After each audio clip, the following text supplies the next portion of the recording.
Good morning, dear student. Welcome back to our next business study class. So, in previous video, we have discussed about feature of company. So, today we will continue. Now,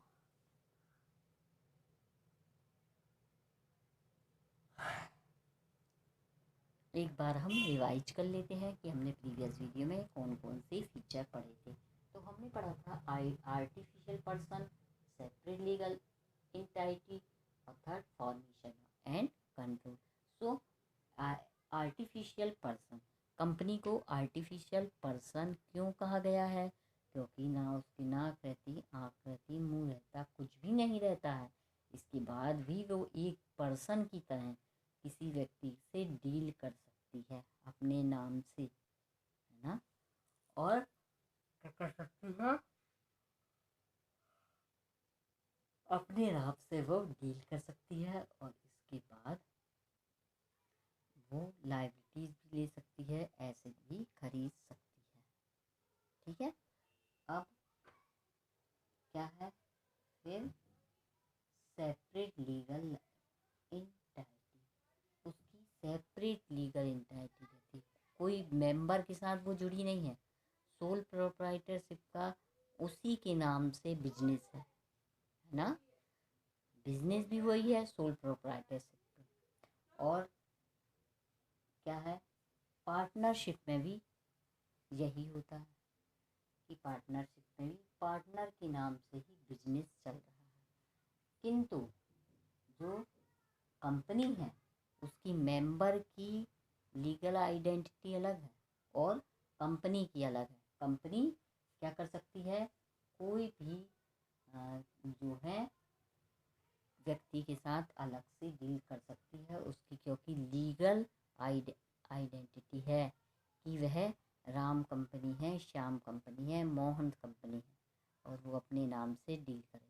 और person person रहते हैं तो उनकी identity अलग है कि ये मोहन है, ये राम है, ये श्याम है। ठीक है। अब अगला है फॉर्मेशन एंड कंट्रोल। अब जब कंपनी का फॉर्मेशन होता है तो इसमें टाइम लगता है। अब टाइम कैसे लगता है?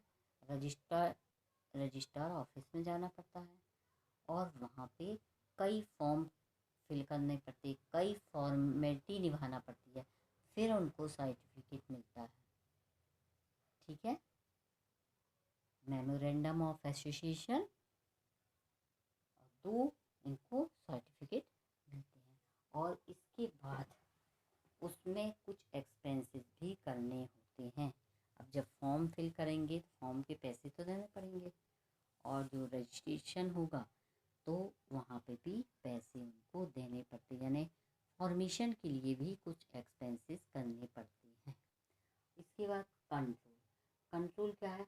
ये कंट्रोल इसका बोर्ड ऑफ डायरेक्टर के द्वारा होता है, कंपनी का कंट्रोल। ओके। अब अगला है इसका अगला नंबर का क्या है? प्रत्यक्ष सक्सेशन। इसका क्या मतलब है कि यदि कंपनी का कोई मेंबर चला जाता है, अब देखिए हमने सोल प्रोप्राइटरशिप में क्या पढ़ा था? यदि सोल प्रोप्राइटरशिप की जो डेथ हो जाती है उसका बिजनेस भी बंद हो जाता है, या उसने बिजनेस को बंद कर दिया तो वो उसका बिजनेस बंद हो गया, वो नहीं काम करना चाहता तो बिजनेस बंद।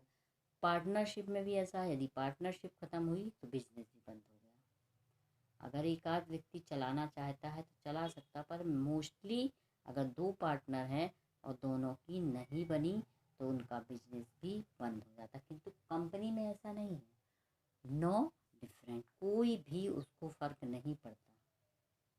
कोई चला भी जा रहा है, बोर्ड ऑफ डायरेक्टर का सदस्य या मेंबर या शेयर होल्डर, मगर कंपनी चलती रहती है।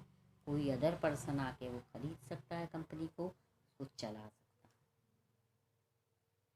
ठीक है। अब इसमें अगला क्या है? Common seal. कॉमन सील क्या है? अब व्यक्ति, कंपनी कोई व्यक्ति तो नहीं है कि जब ज़रूरत पड़ी उससे साइन करवा लिए, पेन दे दिया उसको हाथ में और बोला कि भाई ये क्या करना है, डील करना है और आप साइन कर दो। नहीं कर सकती ना।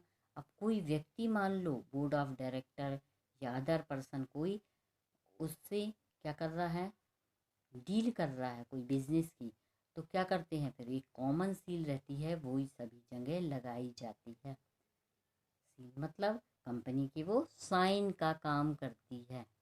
वो जो सील है वो कंपनी के साइन का काम करती है। अब लाइबिलिटीज तो नेचर ऑफ लाइबिलिटीज कैसा है, जो सोल प्रोप्राइटरशिप है उसमें आपने पढ़ा होगा कि क्या होता है, उनकी लाइबिलिटीज अनलिमिटेड रहती है। यदि कोई उनके क्रेडिटर हैं, मांगने वाले हैं, और उनके पास उतनी एसेट नहीं है, उतनी कैपिटल नहीं है, उतना कैश नहीं है, तो उनको अपनी प्राइवेट जो कैश रहेगा उसमें से पैसा देना पड़ता है। और पार्टनरशिप में भी यही है कि उनकी लाइबिलिटीज अनलिमिटेड रहती है, किंतु कंपनी में ऐसा नहीं। कंपनी में जो शेयर होल्डर हैं उनके जितने शेयर हैं उसी के अकॉर्डिंग उनकी लाइबिलिटीज रहती है। 10,000 के शेयर हैं, 20,000 के, 30,000 के, तो उसी के अकॉर्डिंग उनकी लाइबिलिटीज रहेगी। ओके बच्चों, आज की इस वीडियो में बस इतना ही। नेक्स्ट वीडियो में हम आपसे फिर मिलेंगे, तब तक के लिए टेक केयर। आप क्या करिएगा कि इसको रिवाइज करिए।